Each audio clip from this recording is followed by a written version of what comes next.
O Senhor esteja convosco. Ele está no meio de nós. Proclamação do Evangelho de Jesus Cristo, segundo Lucas. Glória a vós, Senhor. Aconteceu que, caminhando para Jerusalém, Jesus passava entre a Samaria e a Galiléia. Quando estava para entrar num povoado, 10 leprosos vieram ao seu encontro. Pararam à distância e gritaram: Jesus, Mestre, tem compaixão de nós. Ao vê-los, Jesus disse: Ide apresentar-vos aos sacerdotes. Enquanto caminhavam, aconteceu que ficaram curados.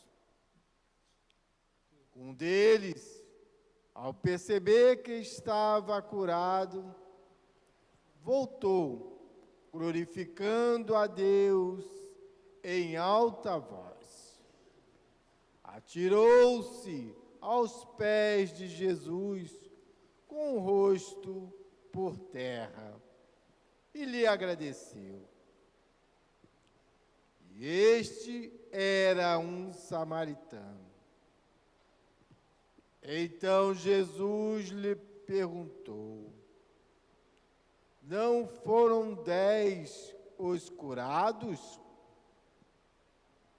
E os outros? 9, onde estão? Não houve quem voltasse para dar glória a Deus, a não ser este estrangeiro? E disse-lhe: levanta-te e vai, tua fé te salvou. Palavra da salvação. Glória a vós, Senhor.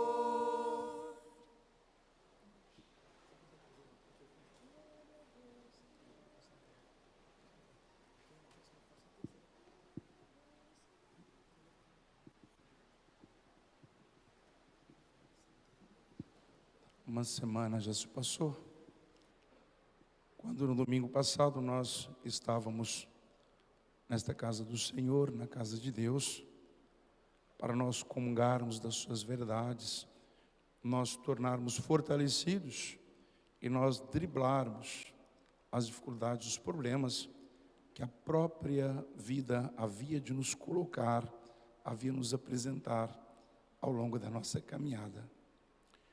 Portanto, se nós chegamos aqui para celebrar esse 28º domingo do tempo comum, significa que Deus nos deu a graça, Deus nos deu a força para nós não ficarmos prostrados pelo caminho, mas nós conseguimos avançar mais uma semana, nós conseguimos vir aqui a esse templo para glorificar o nome santo de Deus. Costumo dizer, não somente pelos momentos felizes, pelas coisas que deram certo, mas também por aquilo que foi nos apresentado como obstáculos, ou senão, como a igreja diz, como provações. E em meio a essas confusões, esses emaranhados, dizia ainda há pouco, na novena, rezando, da política, tanto barulho, tanta confusão, mas a verdade é que nós mantemos fiéis a esse Deus que nós amamos, esse Deus que nos restaura, esse Deus que nos dá força, esse Deus que nos impulsiona nesta caminhada. E a semana passada o Senhor, através do Evangelho de São Lucas, havia nos presenteado com a linda mensagem, quando os apóstolos pediram ao Senhor: Senhor, aumentai a nossa fé, aumenta a nossa fé. E eu dizia na minha meditação, na minha partilha, de que nós não conseguimos ver a quantidade e densidade da fé de ninguém. E dizia também que a fé, e não foi a primeira vez, é um dom de Deus.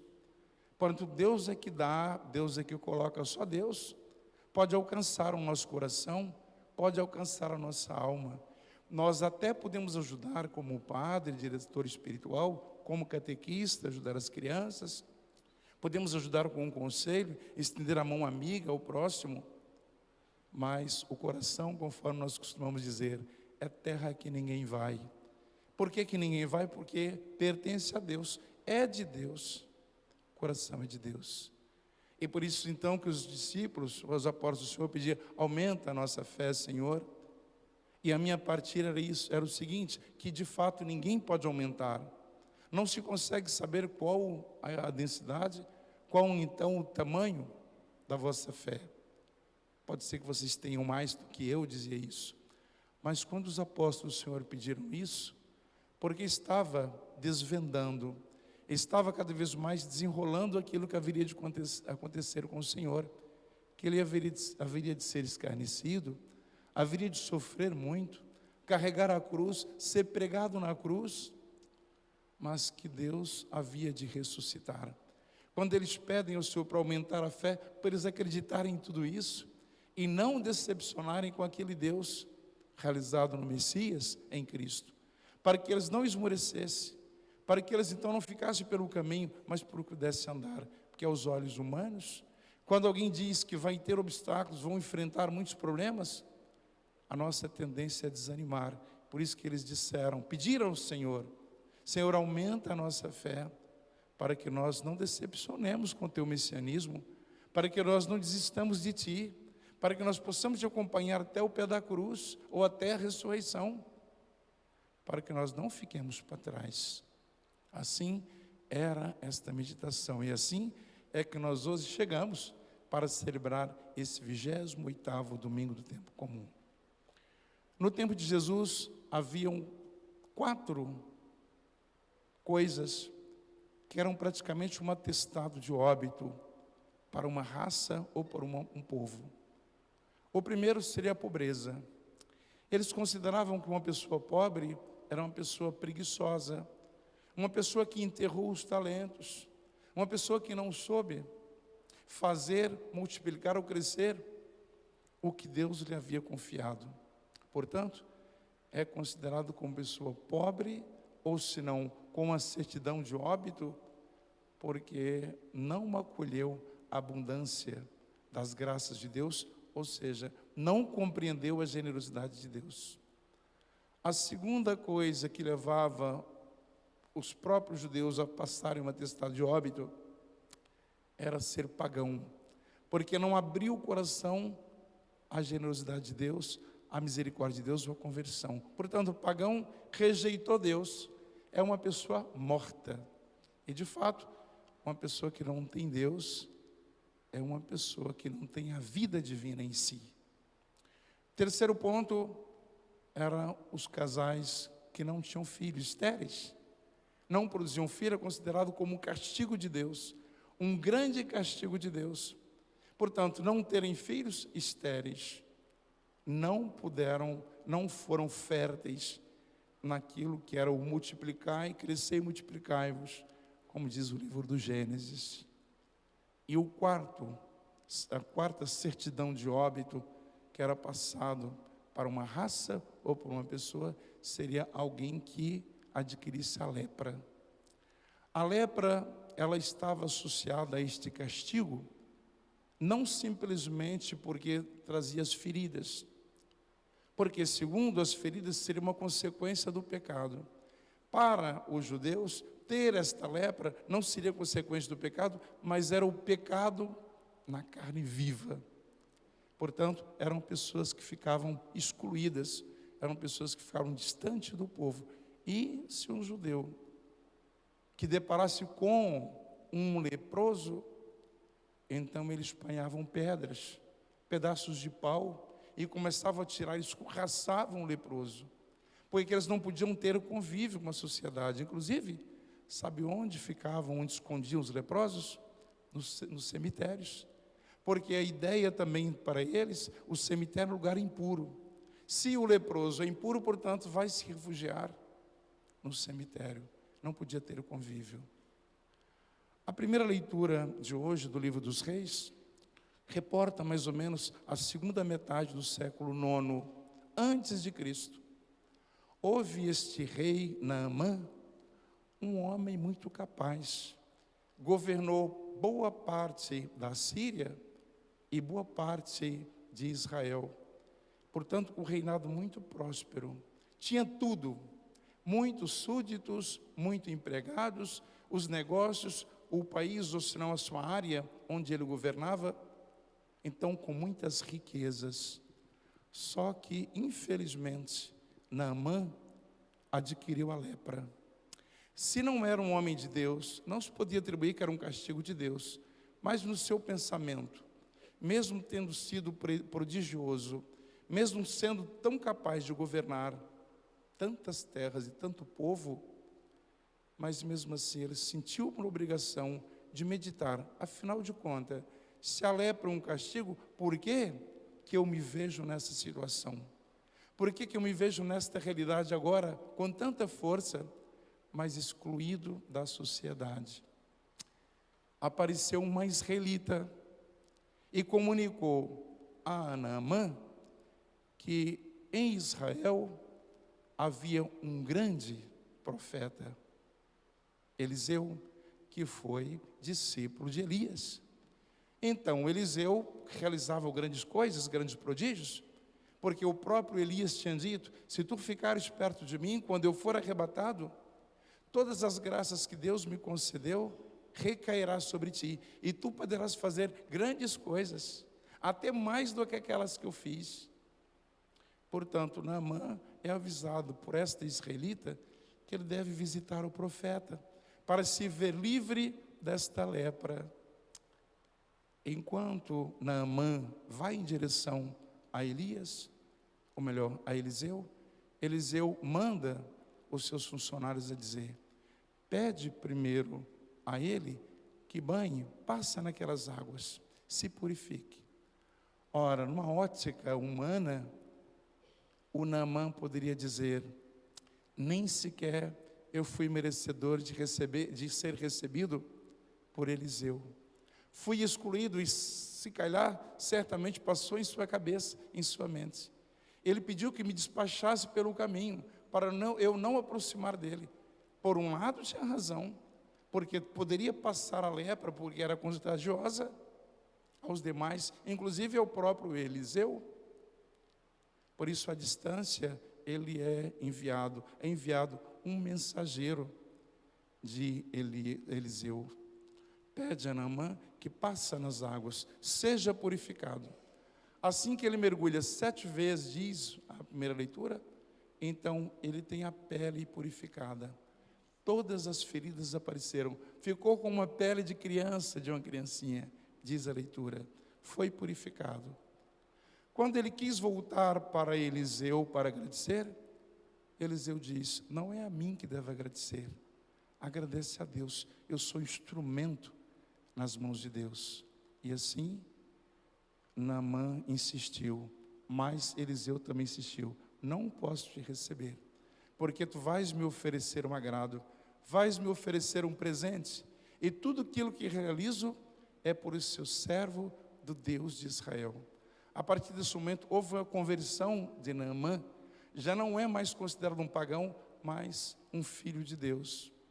Então Naamã pede: dá um punhado, uma quantidade de terras, porque esta terra abençoada é santa, para eu levar para a minha terra, para que lá eu possa construir um santuário, um templo santo, para que eu possa construir um altar sagrado. E assim é concedido que Naamã leve para a sua terra uma quantidade de terra sagrada de Israel, para então construir um altar sagrado e oferecer os sacrifícios.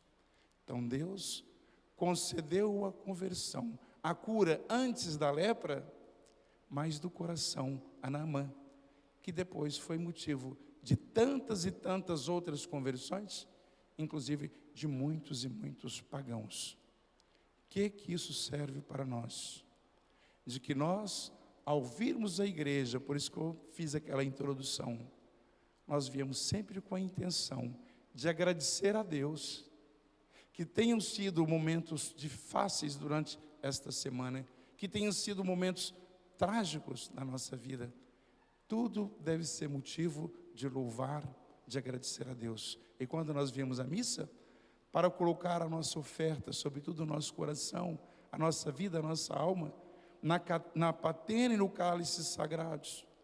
Agradecer a Deus pela semana que tivemos e a próxima, porque nós não sabemos como será ela, mas no ato de confiança, como nos faz a própria proposta da nossa profissão de fé, de mantermos fiéis a Deus, porque Deus é fiel à sua aliança.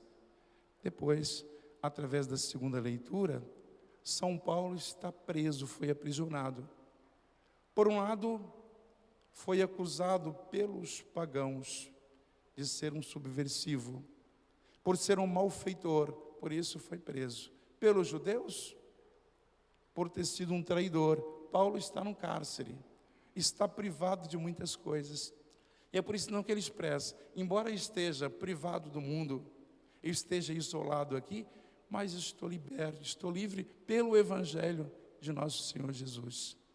E no final ele vai dizer, merece fé esta palavra, se com ele morremos, com ele viveremos. Se com ele ficamos firmes, com ele reinaremos. Se nós o negamos, também ele nos negará. Se lhe somos infiéis, ele